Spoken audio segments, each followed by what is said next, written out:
स्वार्थ सूत्र, 5वां अध्याय। उद्गल का जीव पर क्या उपकार है, ये बात चल रही है।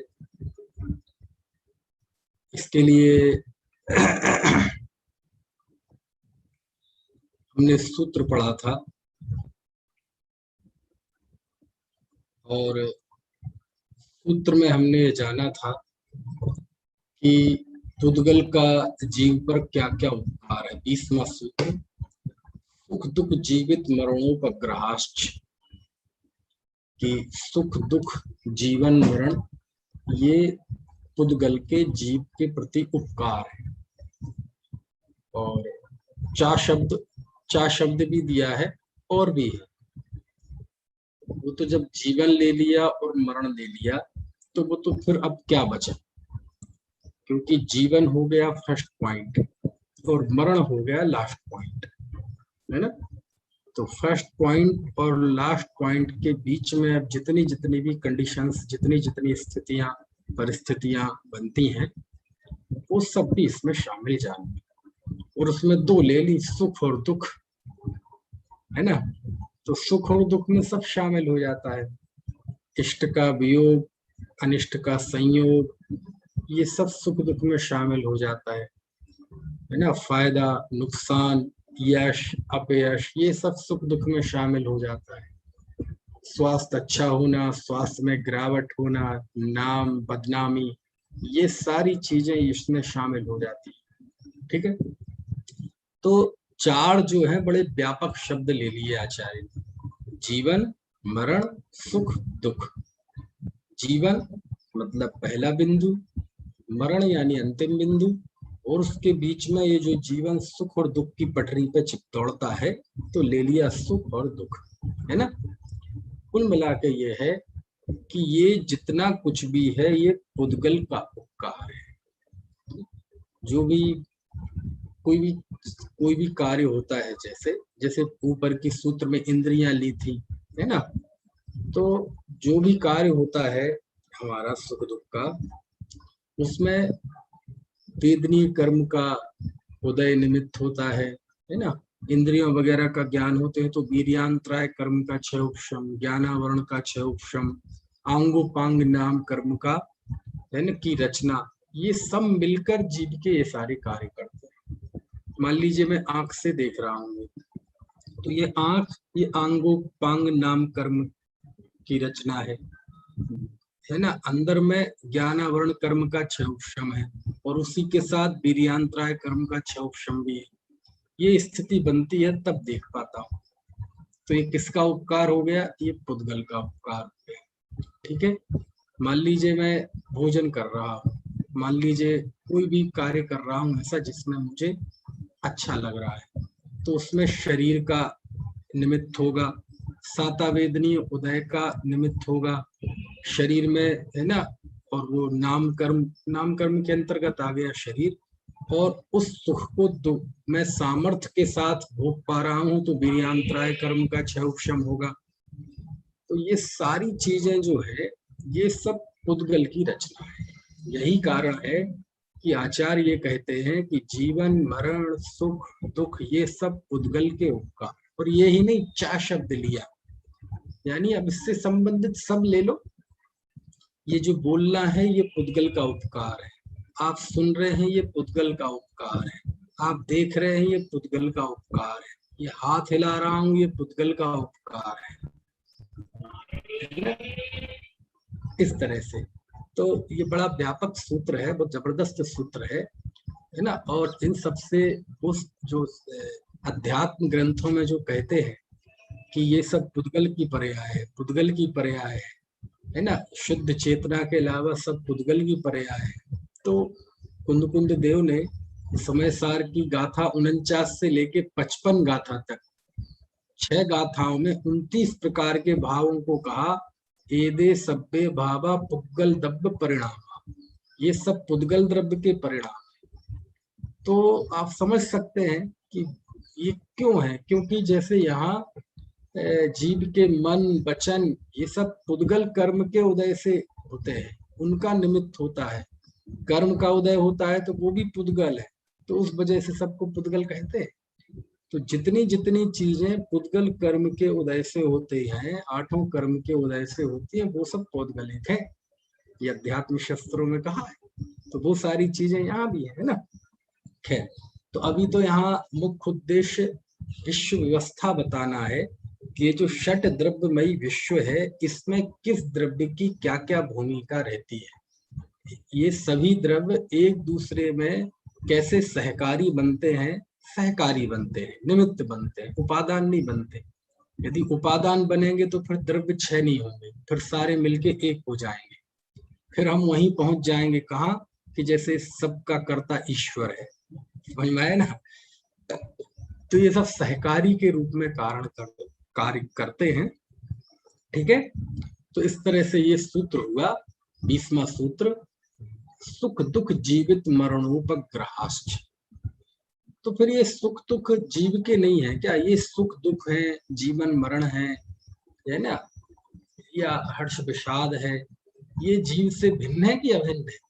कहते कथनचित ये जीव के हैं और कथनचित जीव से भिन्न है। कथनचित जीव से भिन्न है मतलब कथनचित जीव से भिन्न ही है ये, क्योंकि ये पुद्गल का उपकार है। तो फिर कथनचित जीव के भी तो है। बोले हाँ, क्यों नहीं है कथनचित जीव के, क्यों?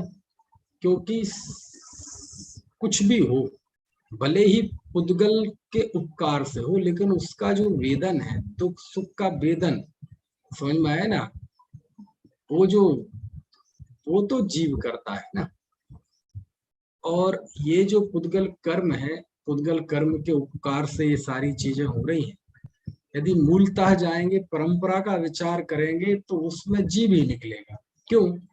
क्योंकि जिन कर्मों के उदय से ये सारी चीजें हो रही हैं, वो कर्म जीव ने बांधा था। पुद्गल को कोई गरज नहीं थी, पुद्गल कर्मों को कोई मजा नहीं आता जीव के साथ बंधने में, है ना।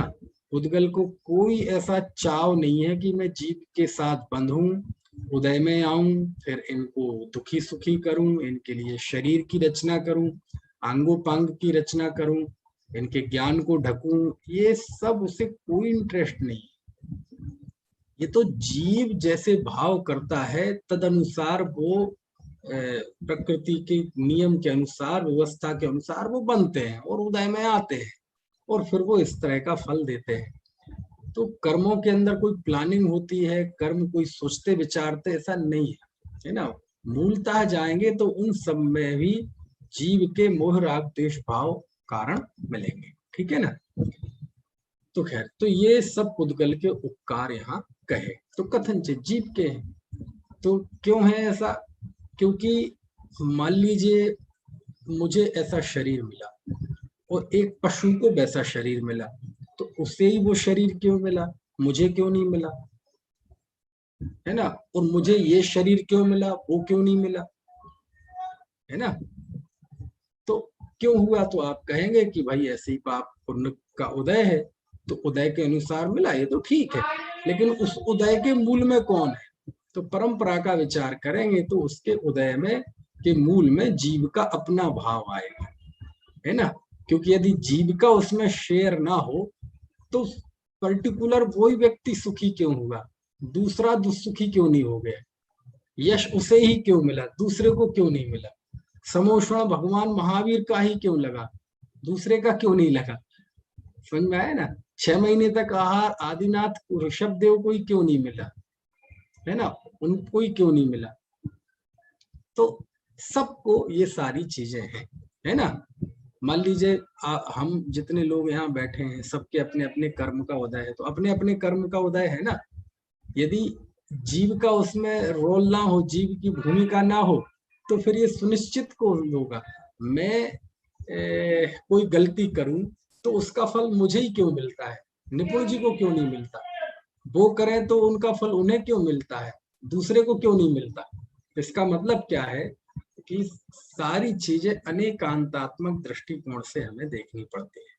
कि ये पुद्गल की परंपरा का विचार करेंगे तो जीव के अपने मोह राग द्वेष भाव रूप परिणमन, अपने विकार, अपनी आत्मा में उत्पन्न हुई गलतियां, है ना, विकार, वो ही इनके बंधन में मूल कारण है।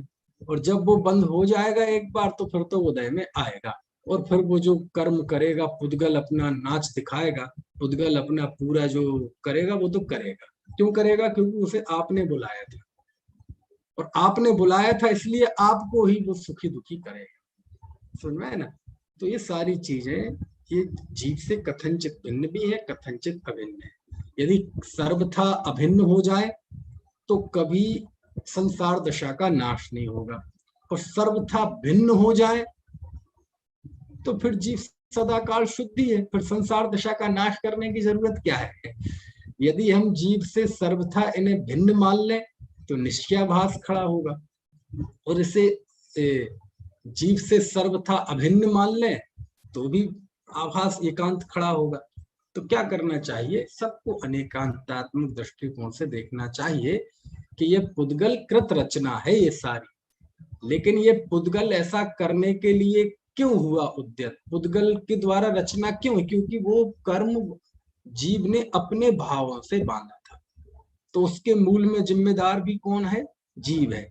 ये जो पुद्गल रचना कर रहा है शरीर मन वचन आदि की सुख दुख की, सिद्ध भगवान को करके बता दे, इसमें हिम्मत है तो करके बता दे, है ना?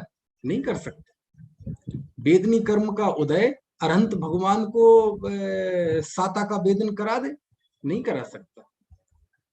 समझ में आया ना? तो क्यों नहीं करा पा रहा? क्योंकि उन्होंने मोह का नाश कर दिया है। सिद्ध को क्यों नहीं करा पा रहा?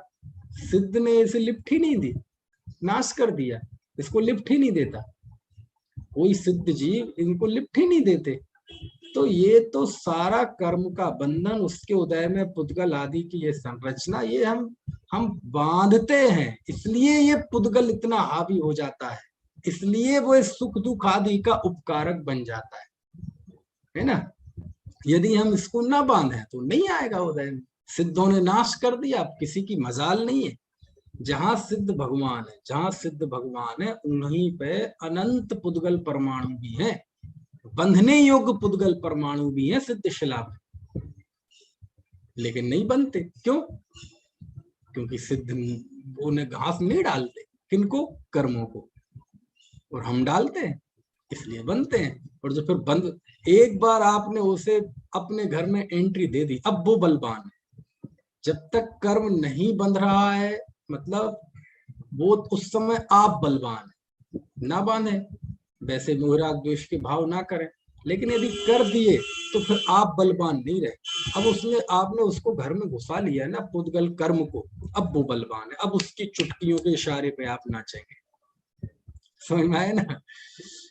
ऐसा सब गणित है ना? सारी बातें जब आप जाएंगे इन सूत्रों की टीकाओं वगैरह में पढ़ी, कहीं अच्छी चर्चाएं की हैं राजवार्तिक वगैरह में, सर्वार्थ सिद्धि में, तो वो लेकिन पढ़ने से ही पता चलती है, बिना पढ़े पता नहीं चलती, है ना? तो सुख दुख जीवन मरण आदि ये सब पुद्गल के उपग्रह हैं, ये सब पुद्गल के उपकार हैं। ठीक है, चलिए 20वां सूत्र हो गया। अब आगे लेकिन क्या है, पुद्गल हमारी जो संसारी जीवों की प्रवृत्ति है, ये पुद्गल पे अपना गुस्सा नहीं निकालता। जैसे मान लीजिए किसी ने आपको पत्थर मारा, ठीक है, तो पुद्गल ने आपको दुखी कर दिया कि नहीं? पाप कर्म का उदय, और ये पत्थर नो कर्म, ये आपको सिर पे लगा, और आप, अच्छा कोई पत्थर पे अपना गुस्सा निकालता है? पत्थर पे कोई गुस्सा नहीं निकालता कि आज मैं इस पत्थर को छोड़ूंगा नहीं, इस पत्थर ने मुझे मारा है, इस पत्थर की वजह से मुझे, है ना? हमें गुस्सा किस पे आता है? पत्थर फेंकने वाले जीव पर गुस्सा आता है। समझ में आए ना? तो पुद्गल पे दोषारोपण करना, पुद्गल पे गालियां देना, उसको शिकायत रखना, ये आमतौर पे नहीं होता है। ये किस पे होता है? जीव पे होता है। तो क्या जीव भी सुख दुख में निमित्त बनते हैं क्या? देखो उसके लिए अगला सूत्र लिखा। अगला सूत्र है परस्परोपग्रहो जीवानाम। परस्परोपग्रहो जीवानाम, जीव परस्पर भी उपकार करते हैं। समझ में है ना? ये जो पुद्गल है, ये पुद्गलों का जीव के प्रति उपकार तो है ही, पुद्गल पुद्गल के प्रति भी उपकार करता है कि नहीं? अब ये लो दूध है, उसमें नींबू निचोड़ दिया, तो नींबू एक अलग पुद्गल, दूध एक अलग पुद्गल, उसने उसको लो फाड़ दिया। समझ में आया ना? खैर, अगला सूत्र है 21वां, परस्परोपग्रहो जीवानाम। जीव भी परस्पर उपकार करते हैं। ठीक है, जैसे पुद्गल द्रव्य हमारे सुख दुख में निमित्त होता है, ऐसे जीव भी आपस में सुख दुख में निमित्त होते हैं कि नहीं? किसी ने हमें गाली दी, हमें दुख हुआ, तो हमारे दुख का उपकारक हो गया। किसी ने हमें प्रशंसा के वचन कहे, हम खुश हो गए, तो वह हमारे सुख का उपकारक हो गया। होता है कि नहीं? तो ये सुख और दुख के उपकारक, क्योंकि उपकारक का अर्थ क्या है? उपग्रह मतलब है ना, निमित्त, सहकारी बनते हैं। उपकार मतलब एहसान करते हैं, ऐसा नहीं है। कभी ऐसा हुआ कि किसी ने आपको गाली दी रही हो, कोई गाली दे रहा हो आपको, किसी ने आपको स्कूटर मार दिया हो, है ना, किसी ने आपका नुकसान कर दिया हो, और आप उसको कहें कि भाई साहब आपका बहुत बड़ा एहसान है जो आपने मुझे गाड़ी मार दी, ऐसा होता है? और ये कहें कि आपका ये उपकार है, तो सामने वाला कहेगा बावला है, मैंने कौन सा उपकार किया? एक तो मैंने इसे गाली दी और कह रहा उपकार है। तो हाँ, उपकार है वो उसका, क्यों? अरे हमने दिमाग में इमेज बना रखी है कि उपकार मतलब एहसान, उपकार मतलब सहकारी, उपकार यानी निमित्त कारण। समझ में आया? वो सुख का भी हो सकता है और दुख का भी हो सकता है ना? तो इस सूत्र में ये बताया गया है कि जीवों के परस्पर सुख और दुख का निमित्त नैमित्तिक संबंध है। जीव एक दूसरे के सुख और दुख में निमित्त बनते हैं। ठीक है, हाँ एक बताए। ये कह रहा था कि जो इष्टोपदेश है उसमें एक ऐसा श्लोक भी आता है ना कि आत्मा का उपकार मतलब शरीर का अपकार है ना, और शरीर का अपकार मतलब आत्मा का उपकार। तो उस में जो अपना जो रेगुलर अर्थ अपन करते हैं उपकार का मतलब अपन कहें ना कि शरीर का अपकार अगर कर रहे हैं तो शरीर का, और उसमें आप आत्मा का उपकार कर रहे हैं मतलब आत्मा की संभाल, है ना, हाँ, इस अर्थ में ही लेंगे ना वहां तो अर्थ को। वहाँ वहाँ वहीं वो बैठ जाएगा वहाँ, है ना? वहां क्योंकि उपकार तो वहाँ जो रेगुलर वहाँ उप के प्रतिपक्ष में अप को लिया गया है, आपको लिया उप गया है। और अप, है ना? लेकिन यहाँ उप का अर्थ प्रतिपक्षी अप नहीं है। यहाँ उप का प्रतिपक्षी वो है, जैसे हम कहते कप्तान, उप कप्तान, चांसलर, वाइस चांसलर। ठीक है ना? कलेक्टर, क्या नाम, जिलाधीश, उप जिलाधीश। ठीक है, तो यहाँ एक तो होता है जीव किसी भी द्रव्य का वास्तविक कारण, भीतरी कारण, जिसे कहते हैं उपादान कारण, तो वो है कारण, त्रिकालिक कारण वो ही है। और उसके सहयोग करने वाले को कहते हैं हम उपकारक। ठीक है, इस तरह से, तो वही वही कहलाता है। ठीक, तो यहाँ उपकारक शब्द का प्रतिपक्षी अप नहीं है, यहाँ उपकारक शब्द का प्रतिपक्षी है मूल, कि ये सहकारी कारण है। तो फिर प्रश्न खड़ा होता है कि इसका मूल कारण कौन है? तो मूल कारण कोई और है, मूल कारण की यहाँ बात नहीं है। जैसे हमने कहा सुख दुख का उपकारक कौन है? कोई दूसरा पुद्गल, कोई जीव। ठीक है, तो इससे प्रश्न खड़ा होता है कि ये यदि उपकारक, दो प्रश्न खड़े होते हैं। देखो, जैसे मैंने कहा कि आप हमारे सुख के उपकारक हैं, है ना, या कोई पुद्गल हमारे सुख का उपकारक है, तो इसमें दो प्रश्न खड़े होते हैं। पहला, यदि ये उपकारक है तो अपकारक कौन है? और दूसरा, यदि उपकारक है तो फिर मूल कारक कौन है? तो यहाँ जो उपकारक है इसका प्रतिपक्षी है मूल कारक, क्योंकि यहाँ कारण कार्य व्यवस्था की बात चल रही है ना, तो वहां शरीर और आत्मा, वो आत्मा को प्रेरित करने के लिए बात चल रही है, तो कहेंगे भाई शरीर का उपकार करोगे, संभाल करोगे तो तुम्हारा अहित होगा। तो वहां उपकार अपकार वो उस अर्थ में है। यहाँ है कि दूसरा पुद्गल, दूसरा जीव आपके सुख दुख का उपकारक है, यानी, तो यहाँ प्रश्न खड़ा होता है ये उपकारक है, ये वाइस कैप्टन है, तो कैप्टन कौन है? समझ में आया? ये डेप्यूटी कलेक्टर है, तो कलेक्टर कौन है? क्योंकि कलेक्टर का उप होता है ना, ये उपाध्यक्ष है। अच्छा, अध्यक्ष कौन है? नहीं, अध्यक्ष कोई नहीं, उपाध्यक्ष। तो भैया अध्यक्ष का ही उपाध्यक्ष होता है। समझ में आया ना? कभी ऐसा होगा कि साहब अध्यक्ष नहीं है, बस उपाध्यक्ष है, तो फिर वो उपाध्यक्ष भी नहीं है। तो साहब हमने तो देखा है कि वो अध्यक्ष नहीं है। अब आप इसे कह रहे हैं ना उपाध्यक्ष, यदि अध्यक्ष नहीं है तो आप इसे उपाध्यक्ष नहीं कह सकते, तो क्या कहें इसे? अब ये अध्यक्ष हो गया, अब ये उपाध्यक्ष नहीं रहा। अध्यक्ष नहीं है तो अब ये उपाध्यक्ष अध्यक्ष है। अब उपाध्यक्ष किसी दूसरे को बनाओ। खैर, तो ऐसे ही कि ये आपस में क्षणों द्रव्यों का आपस में निमित्त नैमित्तिक संबंध दिखाया जा रहा है। जब हम इसके मूल कारण की तरफ जाएंगे तो कहेंगे क्षणों द्रव्य अपने अपने स्वद्रव्य क्षेत्र काल भाव में परिणमित होते हैं, कोई किसी का कर्ता नहीं है, दोनों के बीच में, सबके द्रव्यों के बीच में अत्यंत अभाव है, एक दूसरे को छूते नहीं है, एक दूसरे के बीच में वज्र की दीवार है। वो बात शुरू हो जाएगी। क्यों? क्योंकि वहां बात आ जाएगी मूल कर्ता की, उपादान कर्ता की, निश्चय कर्ता की। समझ में आए ना? और यहाँ बात काहे की चल रही है? यहाँ व्यवहार की चल रही है, यहाँ संयोग की बात चल रही है, यहाँ निमित्त नैमित्तिक संबंध की बात चल रही है। और निमित्त नैमित्तिक संबंध भी यदि उसे निमित्त नैमित्तिक की दृष्टि से देखा जाए तो यथार्थ है। समझ में आया ना? संयोग की दृष्टि से देखा जाए तो सही है।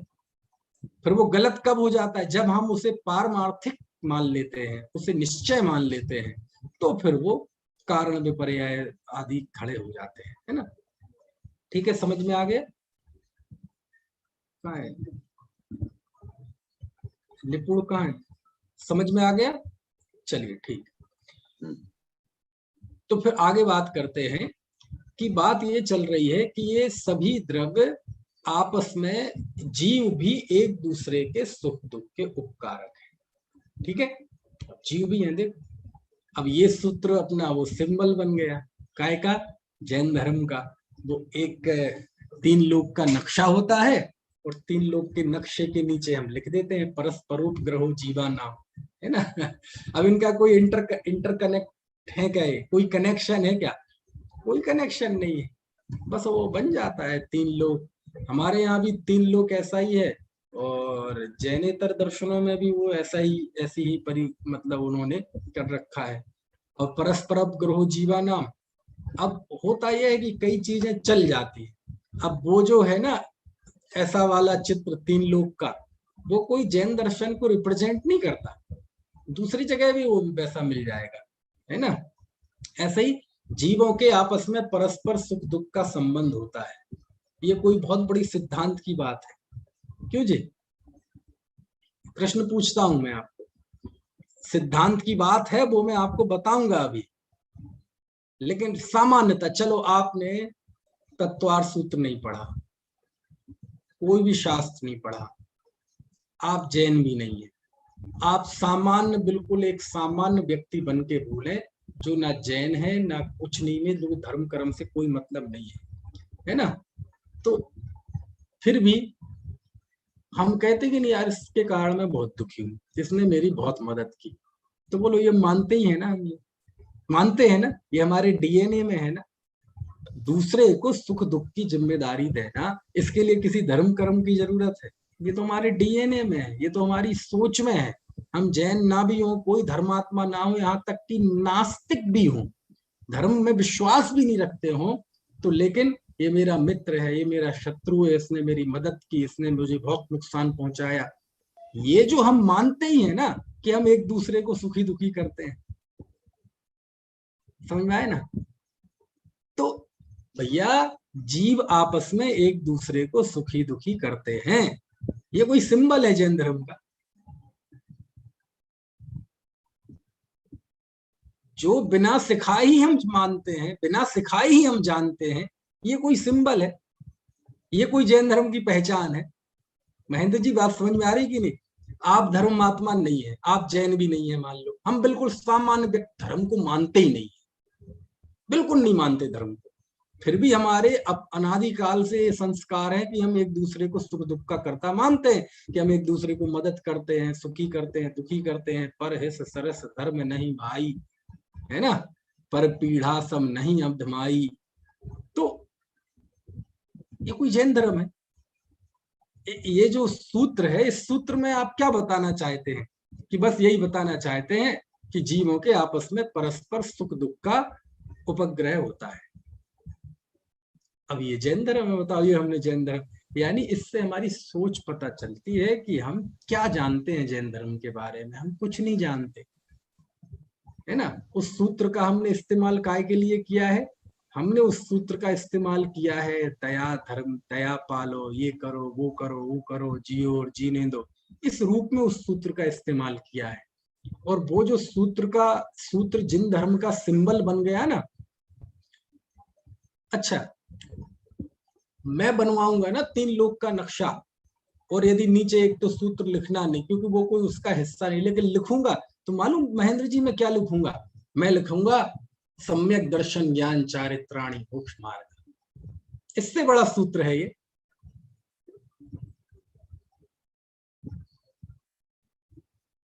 मैं लिखूंगा उपयोगो लक्षणम, मैं लिखूंगा सत द्रव्य लक्षणम उत्पाद व्यय द्रव्य युक्तम। सत 2 सूत्र लिखूंगा। बोलो, इससे बड़ा सूत्र है ये। समझ में आया? मैं लिखूंगा तत्वार्थ श्रद्धानम सम्यक दर्शनम। इससे बड़ा सूत्र है ये परस्पर उपग्रहो जीवानाम। यानी उसे हमारी सोच पता चलती है ना कि हम जैन धर्म को किस रूप में रिप्रेजेंट करना चाहते हैं। यदि आपसे कहा जाए, चलो ये किसने परंपरा चालू की, अच्छी भाव से की होगी। जो कोई भी कुछ काम करते हैं वो कोई ना कोई पवित्र उद्देश्य ही होता है, लेकिन कई बार अपना उद्देश्य तो पवित्र होता है, लेकिन वो कैसी रूप में दुनिया में जाती है। मैं पूछता हूं, आपसे कहा जाए कि ये 3 लोक का नक्शा है और नीचे आपको एक सूत्र लिखना है, ठीक है, और आपको कहा जाए कौन सा सूत्र लिखें? चलो बोले हम यही कह देते तत्वार सूत्र का ही कोई सूत्र लिखो। वैसे तो सब है, कुछ भी लिख सकते हैं आप, है ना। सब अपने अपने हिसाब से लिखते भी हैं। अपने साधर्मियों की फेसबुक वॉल पे देखो, उनके स्टेटस वगैरह पे, व्हाट्सएप के उस पे वो तो लिखे रहते हैं। मैंने भी लिख रखा है, एगो में सस्सदो अप्पाड़ाण दंसण लक्षणों शेषा में बाहिरा भाभा सब पे संयोग लक्षणा। कई लोग लिखे रहते मैं ज्ञानानंद स्वभावी हूँ, कोई लिखा रहता है अहमेक को खलु सुतो। तो ऐसे आपसे कहा जाए ये 3 लोक का नक्शा है और कहा जाए आप इसके नीचे कोई एक लाइन लिखो सिंबल जैन धर्म की, तो क्या लिखोगे आप? और कहा चलो बांध देते हैं, तत्वार सूत्र का ही कोई सूत्र लिखना हो तो कौन सा सूत्र लिखेंगे? मैं कह रहा हूं यदि आपको ये दिमाग में पहले से ना पता हो ना कि ये पहले लिखा था ये परस्परोपग्रहो जीवानाम, और अच्छे से आप तत्वार सूत्र पढ़ेंगे तो कोई नहीं लिखेगा इस सूत्र को। क्यों? इसमें क्या है? जीवों के आपस में सुख दुख का उपग्रह होता है। ये तो हम बिना कहीं भी सब मानते हैं, जानते हैं, अनादिकाल से जानते हैं। कोई नहीं मानता कि नहीं होता है, सब कहते हैं है? इसने मुझे दुखी कर रखा है, इसने मुझे सुखी कर रखा है। त्रेंच भी जानते, त्रेंच भी जानते हैं, त्रेंचों को भी पता है, कुत्ते को भी पता है ये मालिक है और उसके पैर चाटता है, उस पर कोई आंखें दिखाए तो भौंकने लगता है, उसके घर की रक्षा करता है, और ये दुश्मन है उस पर झपट्टे मारता है। पशुओं को भी पता है, गाय को भी पता है ये मालिक है ना। वो आएगा दूध निकालने तो निकलवा लेगा कोई दूसरा तो वो भड़क जाएगा। पशुओं को भी पता है। तो हमारी सोच क्या पशुओं से भी आगे नहीं निकल पाई क्या अब तक, जो हमने इसे जिन धर्म का सिंबल बना दिया? तो फिर क्यों बनाते? बस इसलिए कि इस सूत्र के जरिए थोड़े दया की बातें हो जाए, एक दूसरे की मदद करो, सामाजिकता की बातें हो जाए। इसमें इस सूत्र को लाने की जरूरत क्या है? ये तो सब मानते ही हैं, जानते ही हैं, डीएनए में है हमारी,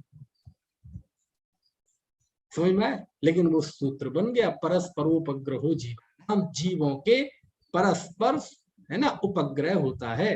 तो इस सूत्र के जरिए दया की बातें, सहयोग की बातें, समरसता की बातें, ये बातें होती। अरे इसमें तो ये लिखा दुख का भी उपकारक होता है। यहाँ तो एक जीव दूसरे जीव को गला काट देवे ना, गोली मार देवे, इसको भी उपकार लिखा है। समझ में है ना? इसको भी उपकार लिखा है। किसी को मारना पीटना भी उपकार लिखा है। अब कह दो कि इस सूत्र ये कह रहा कि उपकार करो मतलब मारो पीटो भी, है ना। तो ये एक सामान्य निमित्त नैमित्तिक संबंध है कि जीवों के आपस में सुख दुख का निमित्त होता है, और ये बिना सिखाए ही सब मानते हैं। भाई साहब, सिखाने की जरूरत तो ये है कि ये एक दूसरे के सुख दुख में कोई कारण नहीं होते। तो फिर हम क्यों बता रहे हैं? फिर उमा स्वामी देव फिर बता क्यों रहे हैं? अरे विश्व व्यवस्था समझा रहे हैं। जब ये बता दिया कि महेंद्र जी पूछ रहे मारना पीटना उपकार कैसे कहा? उपकार मतलब निमित्त, उपकार मतलब एहसान नहीं। आपने मुझे मारा पीटा तो मेरे दुख के आप उपकारक हुए, क्योंकि उपकार का अर्थ है सहकारी कारण। और आपने मुझे प्रशंसा की, भोजन कराया, तो आप मेरे भोजन के आनंद में उपकारक हुए। उपकारक मतलब एहसान अच्छा नहीं, उपकारक मतलब अच्छा भी बुरा भी, दोनों का एक नाम उपकार है। समझ में आए ना?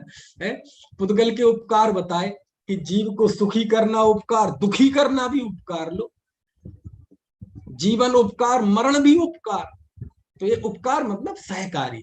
तो ऐसे ही जीव भी आपस में एक दूसरे के सुख दुख में, है ना, हर्ष विषाद में सहकारी होते हैं। तो ये क्यों बता रहे हैं उमा स्वामी देव? अरे यही तो बता रहे हैं कि ये सहकारी कारण है। इस सुख दुख के असली कारण तुम खुद हो। कोई जीव दूसरे जीव को दुखी सुखी नहीं कर सकता। सहकारी कारण है, इसका मतलब उपकारक है। उपकप्तान है, मतलब कप्तान कोई और है, वो आपका कर्म है, उसकी वजह से हो। तो देखो, बात अभी कह रहे थे कि ये जीव नहीं है दुख का कारण, अब पहुंच गए कर्म पे। तो अभी जीव पे थे, अब पुद्गल पे पहुंच गए। समझ में आया ना? तो कहते अरे उस कर्म को भी तुमने बांधा है, इसलिए तुम ही उस सुख दुख के मूल करता हो। तो क्या करें? बोले अब इन कर्मों को वजन मत दो, इन कर्मों को बुलाओ मत। तो क्या करना पड़ेगा उसके लिए कि ये कर्म ना आए? किस भाव से बनते हैं? मोह से बनते हैं। तो क्या करें? मोह ना करो। तो मोह नहीं करेंगे तो करेंगे क्या? भाई जीव का स्वभाव तो कुछ ना कुछ करना है। करना मतलब किसी ना किसी को अपना मानना है, किसी को अपना जानना है, और किसी का ध्यान करना है। ये जीव करता है। तो किसका करें? तो कहते आत्मा को जानो, आत्मा को देखो, आत्मा का ध्यान करो। और वो ना हो तो जिनको देखने से आत्मदर्शन की प्रेरणा मिले, ऐसे जिनेंद्र देव के दर्शन करो। जिनको पढ़ने से आत्मा को पढ़ने की प्रेरणा मिले, ऐसे शास्त्र पढ़ो, है ना। जिनकी सेवा करने से आत्मा की सेवा करने का अवसर मिले, ऐसे गुरुओं की सेवा करो। जिनके साथ में रहने से अपने अंदर जाने की ऊर्जा मिले, ऐसे सत्संग साधर्मियों से, है ना, संवाद करो। जब तक ना हो ये करो। तो ये सारी चीजें हैं कि परस्पर उपद्रव जीवा नाम, जीवों के परस्पर सुख दुख में उपकारक होते हैं। और उपकारक का अर्थ अपन ने तो बताया नहीं यहाँ तो। अभी ऊपर के सूत्र में देखो ना, कोई मैं अलग से अर्थ कर रहा हूं। पुद्गल को भी सुख और दुख का उपकारक कहा गया। इसका मतलब साफ हो गया ना कि उपकार का अर्थ यहाँ कोई एहसान नहीं है, कोई मदद नहीं है, जो हम इसमें से निकाल कर वो पूरा एक सेक्टर खड़ा करना चाहते हैं। ये एक व्यवस्था बताई जा रही है। एक षट द्रव्य में विश्व की जो व्यवस्था है कि भाई पुद्गल और जीव में सुख दुख का निमित्त नैमित्तिक संबंध होता है, जीवों और जीवों में सुख दुख का निमित्त नैमित्तिक संबंध होता है। तो क्या करें भाई? ये करो कि अपने द्वारा किसी का अहित तो ना ही हो। ये बात तो है, इसमें कोई दिक्कत नहीं है। लेकिन इसके लिए धर्म कर्म की जरूरत नहीं है, ये तो हमारे डीएनए में वैसे ही है। कौन व्यक्ति कहता है कि एक दूसरे को मारो काटो? समझना। तो दया जो है, दया धर्म, है ना, समता के साथ रहना, प्रेम से रहना, ये सब बातें हैं, इसका कोई निषेध नहीं है। जैन धर्म तो कहता ही, जैन धर्म तो कहता है फूल पत्ते भी मत तोड़ो, है ना। तो इतनी गहरी दया की बातें जैन धर्म में ही मिलेंगी। लेकिन इस सूत्र तो क्या, इस सूत्र बढ़िया नहीं, इससे बढ़िया सूत्र क्या है? बहुत बढ़िया सूत्र है। तो इसमें से दया आदि की बातें निकलती हैं क्या? हाँ निकलती है, क्यों नहीं निकलती। तो हम दया धर्म को समझाने के लिए इस सूत्र का सहारा ले सकते हैं कि नहीं? हाँ ले सकते, क्यों नहीं ले सकते। लेकिन ये जिन धर्म का सिंबल नहीं है, मैं ये कहना चाहता हूँ, ये जिन धर्म नहीं है। क्योंकि इस सूत्र के जरिए जो आप बताना चाहते हैं वो तो सभी बताना चाहते, इसमें स्पेशलिस्ट क्या है? नास्तिक व्यक्ति भी मानता है कि हम एक दूसरे के सुख को, है, में जरिया बनते हैं, माध्यम बनते हैं। समझ में आया? मेरा तर्क समझ में आया आपको कि नहीं? है ना? तो फिर क्यों बताया उमा स्वामी आचार्य ने कि भाई ये देख लो कि ये जीव एक दूसरे के उपकारक हैं, ठीक है, उपादान कारक नहीं है। माध्यम तो है, मूल कारण नहीं है। ये भी इस सूत्र में साथ साथ लिखा है। जैसे लिखा ना, पुद्गल जीव के सुख दुख का उपकारक है, तो इस सूत्र से ये भी निकल गया कि ये मूल कारक नहीं है। जैसे बताया ना, अभी निपुण ने प्रश्न पूछा था उपकारक अपकारक, यहाँ उपकारक का प्रतिपक्षी अपकारक नहीं है, यहाँ उपकारक का प्रतिपक्षी है मूल कारक। समझ में आया ना? ये भी तो इन्हीं सूत्रों में लिखा है कि यदि जीव एक दूसरे के सुख दुख के कारण है तो ठीक है, हमें प्रेम से रहना चाहिए। हाँ, सही बात है। हे आचार्य देव, ये भी बता दो फिर मूल कारण क्या है। तो मूल कारण अभी यहाँ तो नहीं बताए हैं, लेकिन आपको इंतजार करना पड़ेगा। मूल कारण अभी आएगी बात 6वें, 7वें और 8वें अध्याय। वहां बिल्कुल नहीं बताएंगे कि एक जीव दूसरे जीव की वजह से दुखी है, कर्म के उदय से दुखी है, और वो कर्म बांधने वाला जीव का अपना भाव है। तो वहां आगे के अधिकारों में बताएंगे कि यदि हमें ये शरीर मिला, बीमार शरीर मिला, तो हमने ऐसा कौन सा भाव किया था जिस वजह से ये बीमार शरीर मिला। समझ में आया ना? तो कहते माता पिता की वजह से मिला, हमारे पिताजी बीमार थे, माताजी बीमार थी, उनकी वजह से मिला। ये सूत्र तो यही बता रहा है, क्योंकि यहाँ परस्पर निमित्त नैमित्तिक संबंध बताना है ना। फिर आगे के अध्याय में बताएंगे झूठ, झूठ है ये बात। क्यों गया जीव नरक में? बोले अरे नरक आयु बंधी इसलिए चला गया, नरक गति नाम कर्म का उदय आया इसलिए चला गया नरक में। बोले झूठ, ये नरक आयु तुमने बांधी थी। कैसे बांधी थी? बहु आरंभ परिग्रह नरकस्य आयुषा, बहुत आरंभ परिग्रह का भाव ये नरक आयु का कारण है। तो देखो अभी 8, 6वें, 7वें अध्याय में आएंगे और बताएंगे कि तुम्हारे सुख दुख का कारण तुम्हारे कौन से भाव हैं। हे आचार्य देव, तो वो गलत है, 6वें 7वें अध्याय में बताएंगे कि ये गलत है। दोनों तो गलत सही नहीं हो सकते, एक गलत है। अरे भाई दोनों ही सही है। इसमें षट द्रव्यमयी विश्व की व्यवस्था बता रहे हैं और वहां तुम्हारे दुख के मूल जड़ में जाएंगे कि आखिर तुम दुखी क्यों हो। वहां बताएंगे फिर कि किस भाव से दर्शन मोहिनी कर्म बनता है, किस भाव से चारित्र मोहिनी बनता है, किस भाव से नीच गोत्र कर्म का बंध होता है, किस भाव से उच्च गोत्र कर्म का बंध होता है, किस भाव से तीर्थंकर गोत्र बनता है, किस भाव से वेदनीय कर्म बनता है, सब बताएंगे आचार्य। समझ में आया ना? सब बताएंगे। भूत व्रत अनुकंपा क्या है सूत्र है ना, भूत व्रत अनुकंपा दान क्षमा योग शांति शौचम इति सद्वेदस्य। सूत्र में एक अक्षर यहाँ वहां घूम रहा है कि ये सब साता वेदनी कर्म के आश्रव के कारण है। तो आपको जो दुख हुआ, जिस और दुख में जरिया कौन बना? सामने वाला खड़ा व्यक्ति। उसने काय से दुख दिया आपको? आपको पत्थर से दुख दिया, तो पत्थर पुद्गल द्रव्य ये आपके दुख में उपकारक हो गया। सामने वाला व्यक्ति ये जीव उपकारक हो गया। अब फिर आचार्य इस पे विचार करेंगे, ये पत्थर उसने तुम्हें ही क्यों मारा, बगल वाले को क्यों नहीं मारा? प्रश्न समझ में आया मेरा कि नहीं? तुम्हें ही क्यों मारा, दूसरे को क्यों नहीं मारा? यदि वो तुम्हारे दुख और सुख का उपकारक है तो उसने तुम्हें ही गाली क्यों दी? तो फिर 6वें 7वें अध्याय में बताएंगे कि जिस असाता वेदनी कर्म के उदय से स्थिति बनी, ये असाता वेदनी कर्म का मूलतः कारण तुम्हारे अपने भाव है। समझ में आया? मेरी बात समझ में आ रही कि नहीं? है ना? तो ये सारी चीजें हैं, है ना? तो ये सूत्र है।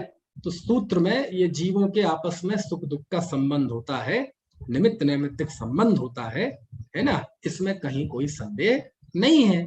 और देखो आप पूरा प्रथमान योग यही तो दिखा रहा है। प्रथमान योग में क्या दिखाई देगा? द्रव्यान युग तो कहेगा अहमेव को खलु शुद्ध, मैं एक शुद्ध आत्मा हूं। वहां तो कह रहे शरीर भी अपना नहीं, राग द्वेष भी अपने नहीं, प्रमत्त अप्रमत्त भी अपने नहीं। लेकिन जब प्रथमान युग में जाएंगे तो वो कहेंगे लक्ष्मण ने रावण को मारा। लो, तो हो गया ना परस्परोपग्रहो जीवा नाम। मारने में भी। अब बताओ, यदि लक्ष्मण ने रावण को मारा तो रावण का उपकार किया क्या? हाँ, उपकार किया। किस अर्थ में? सहकारी अर्थ में। उपकार मतलब एहसान नहीं। वो हमारे दिमाग में उपकार का अर्थ एहसान बैठा है ना, इसलिए दिक्कत आती है।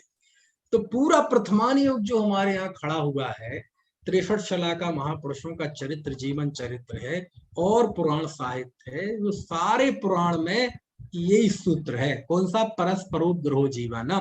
क्योंकि वहां दो जीवों के आपस में संबंध दिखाए जाते हैं। ये इनकी माता है, इनके पिता है, राजा है, रानी है, पूर्व भाव में, इस भाव में, ये भाव में, ये भाव में। ये क्या है? परस्परोपग्रहो जीवा नाम है। और वो ही जैन धर्म, और उसी जैन धर्म में फिर दूसरे अनुयोग में जाएंगे तो कहेंगे कि प्रमत्त भी आत्मा का नहीं है। ये क्या चक्कर है? कहां तो कह रहे हैं कि भरत जी की 96,000 रानियां थी। समझ में आ रही कि नहीं? कहां तो कह रहे 6 खंड का राजा था। और जब अध्यात्म में आते हैं तो कहते हैं कि वो सम्यक दृष्टि अनुभव करता है। वे एक अहमेक को खलु शुद्ध हूं, मैं एक हूँ, शुद्ध हूँ, ममत्वहीन हूँ, ज्ञान दर्शन में। ये चक्कर क्या है? ये क्या क्या है ये? अब मैं एक हूं कि 96,000 वाला हूं, 6 खंड वाला हूं? है? वो एक दिल्ली के है ना संजीव जी, उन्होंने बढ़िया भजन बनाया था भरत जी का। घर में ही बैरागी भरत जी, घर में ही बैरागी। उसमें एक स्ट्रेंजर था। 6 खंडों को तुमने जीता, यह कहने में आया।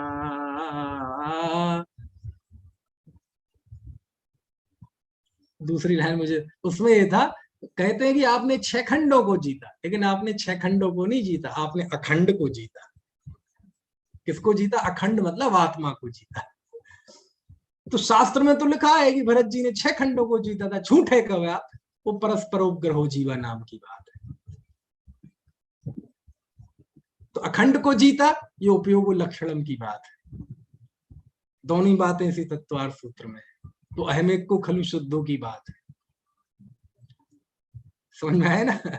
ऐसा है। कहने का आशय यह है कि समय हो गया है कि सब सूत्रों का अपना एक दायरा है, अपना एक आभा मंडल है। उस आभा मंडल से आगे ले जाओगे तो नुकसान होगा। जैसे इसका ही नहीं, सब सूत्रों का। जैसे कुंद कुंद आचार्य का सूत्र है, मतलब गाथाएं भी सूत्र है कि कोई जीव किसी को मारता बचाता नहीं है। कहाँ लिखा?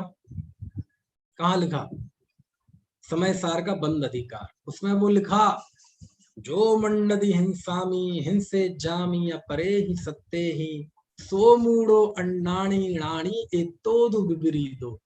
जो मंडदी जीवेमी जीवे जामिया परे ही सत्ते ही, सो मूढ़ो अन्नाणी णाणी एतोदु विपरीतो। फिर होता क्या है? आयु खेड़ मरणम जीवाणम जड़मणे ही पंडितम। कहाँ की गाथाएं बोल रहा हूं मैं? ये बंद अधिकार की गाथा देखना, आप देखना चाहें 248, 49, 50, 51, 52, कई गाथाएं हैं इस तरह की। अब उसमें कुंद कुंद देव लिख रहे हैं कि जो ये मानता है कि मैं किसी को मारता हूं या कि मैं किसी को बचाता हूं, वह मूर्ख है, अज्ञानी है। और प्राणी एतो विपरीतो, और ज्ञानी इससे विपरीत होता है। किसकी माने? कुंद कुंद देव की माने कि उनके शिष्य उमा स्वामी आचार्य की माने? ये कह रहे हैं परस्पर उपग्रह जीवा नाम, जीवों के परस्पर सुख दुख का उपकार होता है, पुद्गल का भी उपकार होता है। और वो कह रहे हैं कि कोई ये मानता है कि मैं किसी को मारता हूं, मैं किसी को बचाता हूं, मूर्ख है, अज्ञानी है। ज्ञानी इससे विपरीत होता है। कोई किसी के जीवन मरण सुख दुख का करता नहीं है। सर्वम सदैव भवति, क्या है 165 में कलश है, सर्वम सदैव नियतम भवति, सर्वम सदैव नियतम। हाँ, सर्वम सदैव नियतम भवती स्वकीये कर्मोदयान मरण जीवित सौख दौख्यम। पढ़ना आपको। अच्छा, कल मैंने आपको एक होमवर्क दिया था, उम्मीद ही नहीं, आशा ही नहीं, पूरी उम्मीद है कि आपने नहीं किया होगा। पढ़ी थी आपने मोक्ष में प्रकाशक्ति वो, हालांकि यही पढ़ दी थी सुनील कांत जी ने, है ना। फिर से आपको होमवर्क देता हूं। अब मैं 2-4 गाथाएं बताई हैं, किसको समझने के लिए, इस सूत्र को समझने के लिए। परस्परोपग्रहो जीवा नाम, कौन सी गाथाएं, बंद अधिकार की, समय सार की, ये 248, 49, 50, वो तो पढ़ेंगे तो आपको खुद लगेगा कि यार ये भी पढ़ लूं, ये भी पढ़ लूं।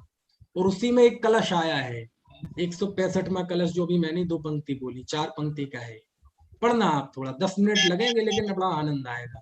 अब क्या करें, आचार्य देव हमें तो साफ साफ बता दो कि जीवों के परस्पर निमित्त नैमित्तिक सुख दुख में निमित्त नैमित्तिक संबंध है कि नहीं। बोले हाँ है। तो करता हुए ना, चुप, करता नहीं है। कर्ता कौन है असल, बोले कर्म है। मरण का कर्ता कौन है, कर्म है। जीवन का कर्ता कौन है, कर्म है। तुम नहीं हो। तो साहब प्रथमान योग में तो लिखा है, हाँ वो बस वो सहकारी कारण के रूप में है ना लिखा है, और वो इस सूत्र में भी लिखा है। तो जब लिखा है तो हम कर्ता मान लेना। देखो वही तो कह रहा, हर सूत्र का एक आभा मंडल है। इस सूत्र का आप दायरा बढ़ा दोगे और सहकारी कारण से एक एक सूत्र भी यदि आगे निकल गए तो कुंद कुंद देव कान मरोड़ देते हैं। क्या मरोड़ देते हैं, यदि तुम ये मानते हो कि मैं किसी को मारता हूं बचाता हूं, मूर्ख हो, अज्ञानी हो। ज्ञानी ऐसा नहीं मानता। तो देखो हर सूत्र का एक दायरा है, हमें उस दायरे में रहना है। हाँ, अब कोई कुंद कुंद देव की उस बात को पढ़ के कि कोई किसी को मारता बचाता नहीं है, तो उसका एक आभा मंडल है। क्यों, क्योंकि हमें अपने अंदर के कर्तृत्व को निकालना है। क्योंकि जब जब ये कर्तृत्व रहेगा, आप 3 काल में भी आत्मा का अनुभव नहीं कर सकते। क्यों, क्योंकि कर्तृत्व में जीव उलझा रहता है, मैं ऐसी सुखी, मैं इससे दुखी, ये मुझे दुखी, कहते तुम्हें आत्मा नहीं दिखेगा। तो उस कथन से एकमात्र काम करना है कि अपने अकर्ता स्वभाव आत्मा को देखना है, जानना है, महसूस करना है। अब उस कथन को आप लोक में लगाना चाहोगे कि साहब पानी छान लो, मैं नहीं छानता। क्यों, अरे भैया जीव मरेंगे, उसके जीव की रक्षा करो। कौन कह रहा है, कुंद कुंद देव तो कहते हैं कि कोई किसी को मारता बचाता नहीं है। जो ये मानता है कि मैं इन जीवों को मारता हूं या बचाता हूं, मूर्ख है, ज्ञानी है। चुप। आप उस सूत्र के दायरे से बाहर निकल गए ना, उस गाथा में जो उद्देश्य था उससे बाहर निकल गए ना। दोनों ही स्थिति अज्ञान है, दोनों ही स्थिति खराब है। तो हर सूत्र में क्या भाव है आचार्य का, वो जानना है। समझ में है ना। इसलिए मैं बार बार ध्यान करता हूं आचार्य समंत भद्र देव का वो 42वां श्लोक रत्न कर्ण श्राप का 4 का, अन्यूनमनतिरिक्तम यथा तथ्यम विना च विपरीतात निस्संदेहम वेदम यदा हुस्तज्ञानमागमिनः। वाह, क्या है सम्यक ज्ञान। एक ऐसी परिभाषा सम्यक ज्ञान की जिसमें द्रव्य सात तत्व आदि का नाम ही नहीं लिया गया। कि क्या है ज्ञान, जो कम ना जाने, जो ज्यादा ना जाने, जो उल्टा ना जाने, जैसा है वैसा जाने, और वह भी संदेह रहित जाने, उसका नाम सम्यक ज्ञान है ना। तो हर सूत्र को ना कम जानना है, ना ज्यादा जानना है, ना उल्टा जानना है, जैसा है वैसा जानना है, वो पूरी श्रद्धा के साथ जानना है ना। चलो अभी की बात हो गई, बाकी की चर्चा रात्रि में करेंगे। जिन्मा जावाणी के ज्ञान ते सूझे लो कालो, तो वाणी मस्तक नमो सदा दे तुम।